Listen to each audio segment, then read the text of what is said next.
Number 5, washing your face. Microbeads are found in face, body scrubs, and even some toothpastes. It turns out that using microbeads is contributing to the microplastics in our ocean. A study in 2012 showed how in that year alone, the European Union had used 4,360 tons of microbeads, whilst a 2015 study showed how 8 trillion microbeads entered the oceans every single day through the US. Number 4, using sunscreen. Sunscreen contains chemicals like oxybenzone, which are harming our aquatic life and contributing largely to coral bleaching, especially found in spray-ons. How? Well, it causes corals to bleach at lower temperatures and it reduces their resilience to climate change. By the numbers, the problem is really daunting.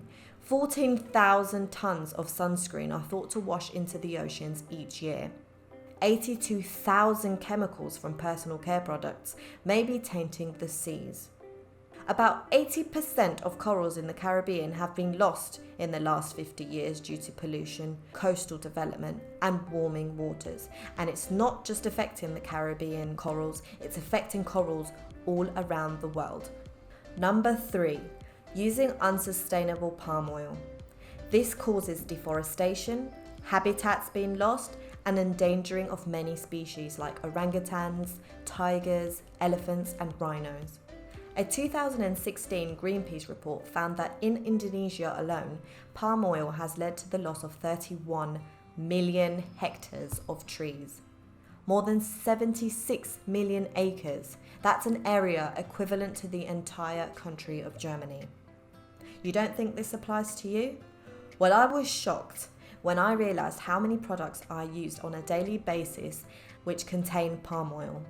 I'll give you a short list here, but for more information you can check out a link below. It will shock you.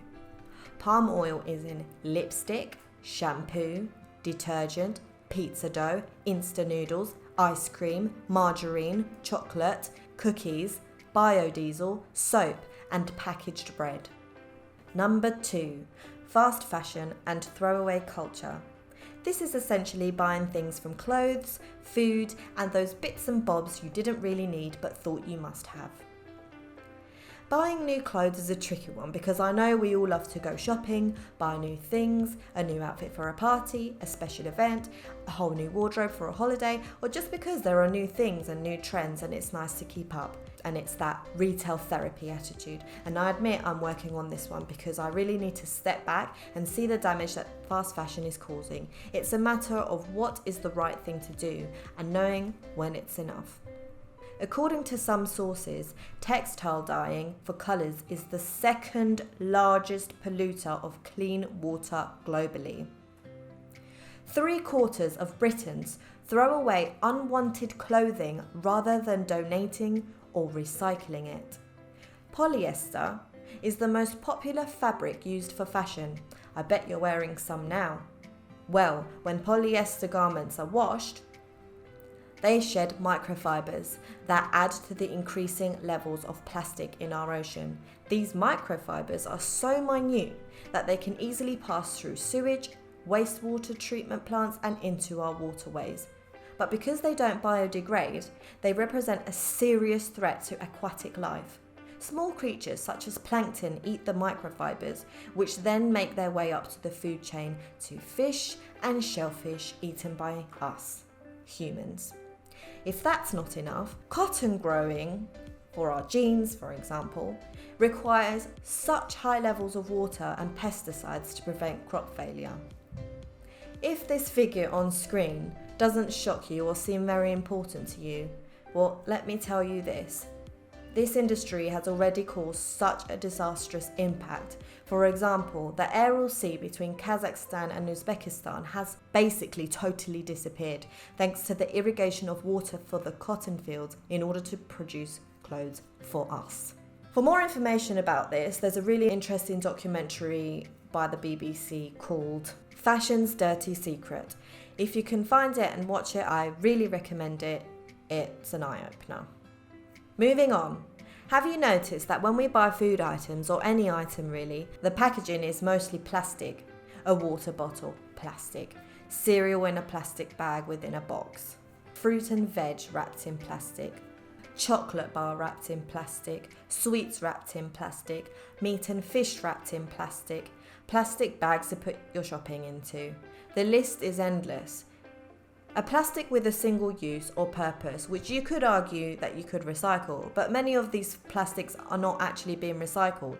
Most of our plastic ends up in landfills, our oceans, and the environment. They don't disintegrate ever, and what actually happens is that they begin to break down to become microplastics. This contaminates our soil and water. Also, as the toxic chemicals used to manufacture plastics gets transferred to animal tissue, this eventually enters the human food chain as well. Let's remember that when we throw things away, there is no away. It's just someplace out of our sight. You may be aware of this gigantic garbage patch floating between California and Hawaii. It contains an estimated 1.8 trillion pieces of plastic. To give you a visual representation of this, that's around 500 jumbo jets. Number 1, eating meat. This one's a touchy subject. I'm a meat eater myself and find this rather challenging to face, but I'm working on it. This subject must be said and shared. Essentially, there are so many of us, our food supply is becoming unsustainable. The more meat we consume, the more the industry thinks it needs to make, meaning more resources goes into breeding and rearing the animals we eat. And these animals are big contributors to greenhouse gases. More than half of the global greenhouse gas emissions are caused by animal agriculture. Half. More than half. This agriculture is the largest polluter of clean water due to fertilizers, pesticides, and also hormones given to the animals. On top of this, the amount of water used in the meat industry is absolutely insane. To give you an idea, vegetables had a footprint of about 322 litres per kilogram, whereas beef had a stupendous 15,415 litres per kilogram. And lastly, but also weighing heavily, livestock is the world's largest user of land resources, meaning it contributes immensely to deforestation. Thank you so much for watching this video. Just want to point out, I'm not here to shame anybody for doing these things because I too have a long way to improve on my habits. But we're human and we have the capacity as well as the responsibility to change. Let's share this knowledge. Let's educate our children, our family, our friends, and let's act more consciously for a better now because the future is too late. Thank you again for visiting this space and for your amazing support and contributions thus far. Let me know if any of these things worry you. Did you know them all? What have I missed? I'm sure there's plenty of factors that I haven't mentioned. And also, what are you going to do about it? I'd love to know your thoughts. Anyway, for now, see you next time.